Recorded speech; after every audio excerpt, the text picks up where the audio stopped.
After more than a year, the January 6th Select Committee issued criminal referrals against Donald Trump. For the first time in American history, Congress has referred a former president to the Department of Justice for possible criminal prosecution. Jack Smith's indictment followed. A first in U.S. history. A former president criminally charged with... Special counsel Jack Smith called the January 6th attack on the Capitol an attack that was fueled by lies. The criminal indictment contained it all. The false claims of fraud, the demands on Rusty Bowers, the phone call to Secretary Raffensperger,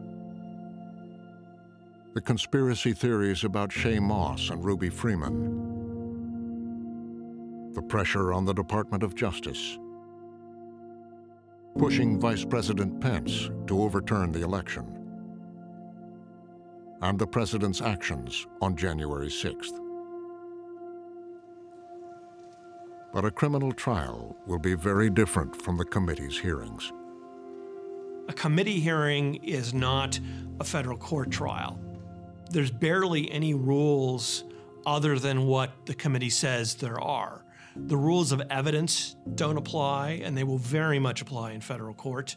There are numerous privileges and other barriers to getting in evidence that don't apply. So you can't look at the testimony in front of the January 6th committee and assume that the same testimony can come in at trial. The prosecutor has to figure out, okay, what parts of that can I get in? Will the judge let me do? There's so not a script for this. It's hard to imagine how it's going to play out.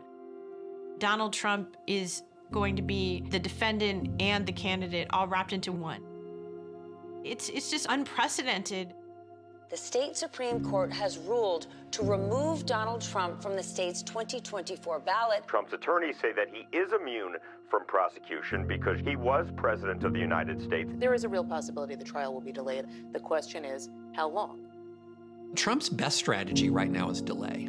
Donald Trump is trying to do everything possible to delay this trial until after the election.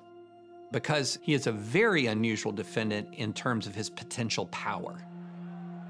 If he wins the election, he can just order the DOJ to drop the case entirely. So he has an enormous personal incentive to win the presidency just to get himself out of legal jeopardy. Donald Trump, I think, understands that his best chance to avoid conviction and stay out of jail is to return to the White House.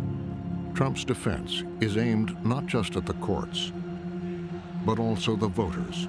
About 6 in 10 Republican voters believe that the 2020 election was stolen. Republican voters don't believe January 6th was that big of a deal. Now, a looming prosecution, a presidential election, democracy on trial. The 2024 election is one where American democracy very much is on the table. From the rule of law to American democracy itself, too much is at stake.